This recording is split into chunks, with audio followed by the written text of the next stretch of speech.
Happy Father's Day po. Dahil salamat po sa pagiging magaling na padre at pamilya sa atin, kahit malayo po kayo sa amin ni Mama. Ipinagpapasalamat ko po ang maayos ninyong pagpapalaki sa akin. Dahil salamat po sa sakripisyo at pagod niyo para sa akin. Salamat po kahit pagod ka na, di mo kami nakakalimutan kamustahin o tawagan. Alam ko pong mahirap na malayo ka sa amin.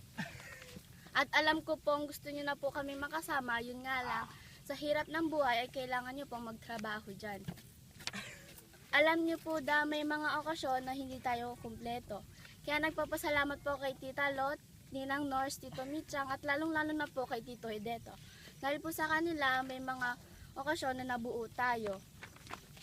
Kahit simple lang po ang okasyon na yon. Yun po ang pinakamasayang araw ko na nabuo tayong tatlo. Ang naging memorable po sa akin.